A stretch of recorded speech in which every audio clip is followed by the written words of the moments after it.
Hello everyone, welcome back. This is the first Workbench Supplement. What I'm hoping to do here is really flesh out some of the details that I can't always go into in the build videos themselves. Sometimes it's just a time constraint, sometimes it's just not wanting to get too far off track. So I thought this would be a good way to elaborate on some of the details that as modelers we definitely come up against, but maybe skim over. So one of the first ones I thought I'd go over is what's known as Aotake. Don't hold me to the Japanese. I'm really just pronouncing it as I've been told to pronounce it. Aotake Iro, what it really means is blue-green bamboo color. And you see it on all Japanese aircraft. Well, I shouldn't say all, but we'll go into that later. But yeah, there it is. It's that blue-green color. This is an A6M2 Zero. And here, one of my favorite planes, a J2M2. That's a really nice Hasegawa kit going back a few years, but yeah, really nice value. So you do see this blue-green all around. It's not a paint as such. What it is, it's a lacquer. And it's a translucent anti-corrosion coating that gave what you would say almost a zero glow. So whether you call it green or blue or however you want to phrase it, yeah, the proper name is Aotake. And yeah, disclaimer as mentioned, I'm not Japanese speaking by any means. So obviously in the environments, especially the tropics and marine environments, it's almost the worst of all worlds. If you've been or spent any time in the tropics, the salt just seems to concentrate very intensely. If you've been for a swim in tropical waters, by the time you get back on the beach, you almost feel covered in it. So it wasn't a standard color or camouflage tone. It was basically a protective varnish sprayed directly onto bare duralumin. The factories mixed essentially a cellulose lacquer with metallic blue or green pigment powder. So it was really just a straight coating. And yeah, you'll see it on essentially all of those interior surfaces. So you can maybe see there. The interesting thing is, and this is probably where it becomes more important from a modeling perspective, is because it's translucent, that actually affected the color. It could go from almost a solid blue to a green or icy kind of color and so on. So as modelers, you don't want to get too hung up on it because it also depended on where it actually was in the plane itself, and also what previous coatings were already put down. So yeah, that translucence really did add variety, and because it was also mixed at different factories and so on. Yeah, point is, don't get too hung up on it must be some specific type of blue. Out of interest, I've used generally the Mr. Color. That's a really sweet lacquer color to use. You can also experiment with the clears. So there's a clear blue, get a clear green. Probably more useful is something like a combination like that. Where are we? Green and blue.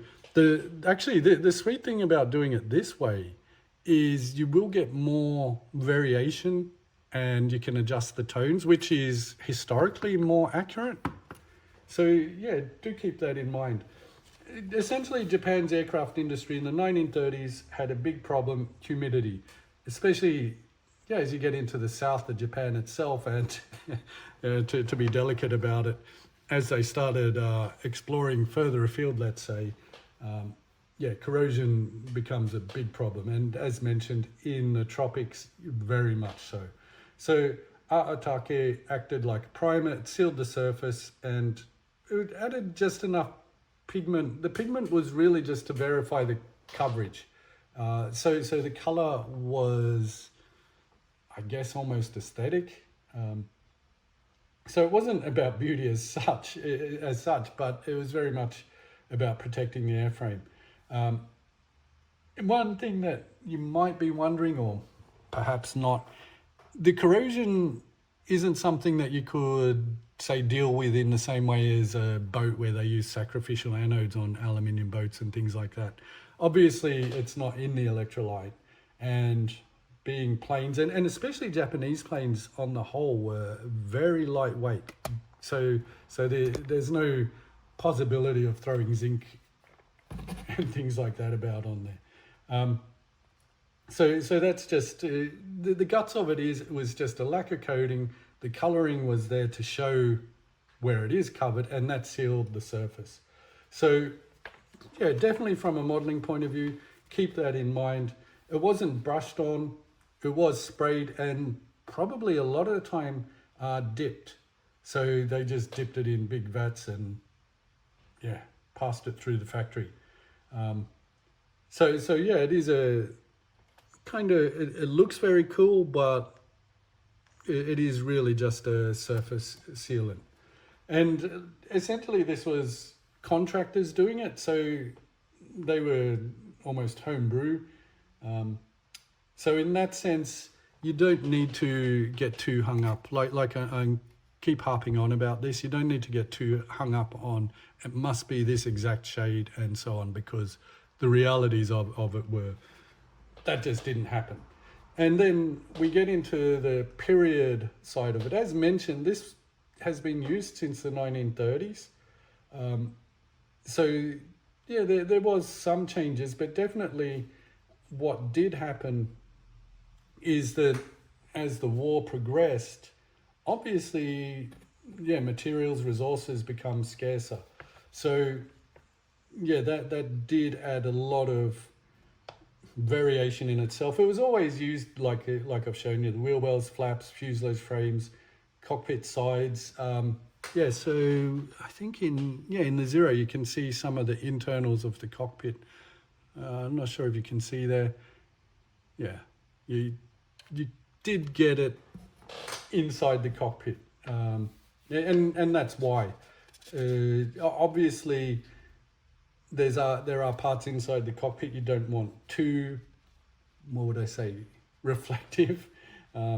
Although interesting, the Russians do use a turquoise, don't they? So, but I think for different reasons. So, yeah, like things like the floor, you can see it occasionally. Again, these were often just individual factory takes on the production. Like a lot of things, there was a lot of, especially during wartime, a lot of variation. So that's my big point straight off.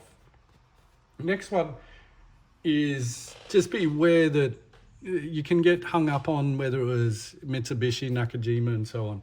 I'll probably do another video on that because yeah, they were swapping and changing and all that all the time. So they both used the same lacquer. This was basically standard across the whole, well, IJN and also the army. But what did happen is by 1943 there was a shortage of almost everything. Aluminium was definitely one of them.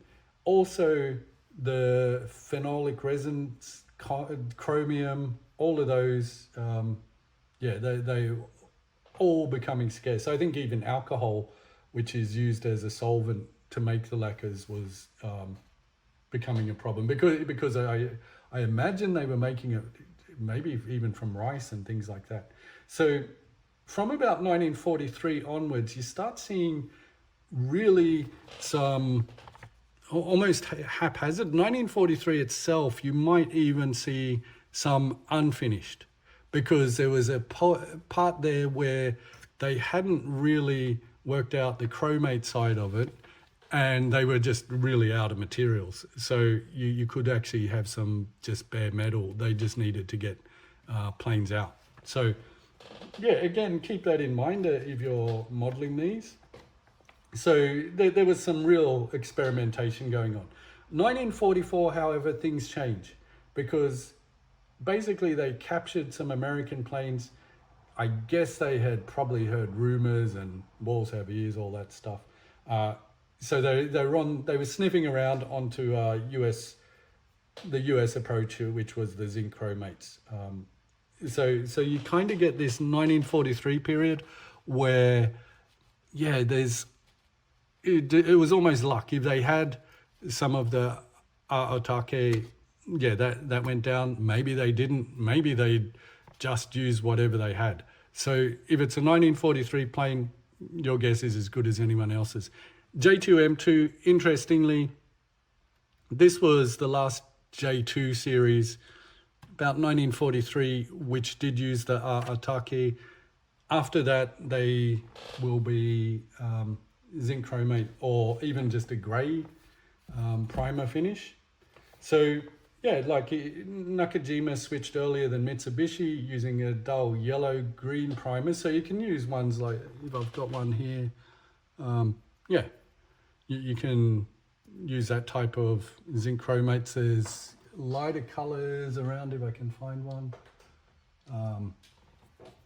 Yeah, really, I think the trick there is obviously if you're modeling a prototype, that locks it in. But if you don't have a hard prototype, yeah, just keep in mind that you could even have two wheel wells, maybe different.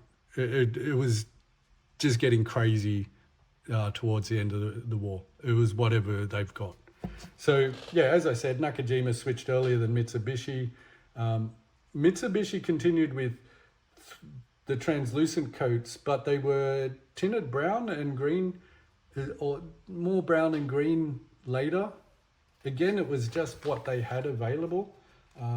And as mentioned, many final production Zeros and Army types, they were just either bare metal or whatever they had. Again, wartime, they were starting to lose pretty hard at that point. So yeah, bare metal, get the plane out there. I guess if you're going to fly it into the side of a ship, corrosion was not really right up there on the important sort of scale. So interestingly, by the end of the war, they did have zinc chromate, but they didn't have, or they had the technologies and capabilities to use and manufacture zinc chromates, but the resources weren't there, and probably even the logistics and so on to get it around and so on. So I think the tip is for modeling, it's almost I would suggest go, if you're in doubt, use transparent colors, because that's probably the defining characteristic of the early Japanese primers. They're really translucent. Think of it this way: they're clear lacquers that had some colors added to show where it was. So yeah, that's definitely my tip and takeaway. The really cool thing is, they do look gorgeous. I don't know. I'm not sure if it was ever intended that way beyond the practicalities, but yeah, just one of those interesting things. So I do hope that has been useful. This is my first, what would I say, Workbench supplement on a topic that I've had to learn my way through. Definitely, if you've got more info, let me know.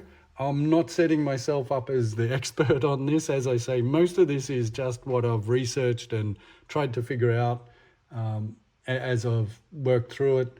I do hope that's helpful. Do hope it explains a little bit to everyone out there.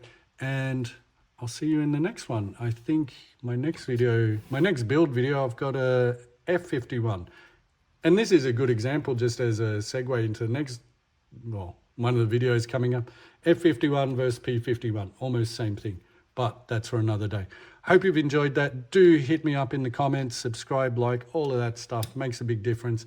Thank you once again. And I hope you've enjoyed these really cool Japanese planes. Like I say, this is still one of my favorites. I've got a J2M3.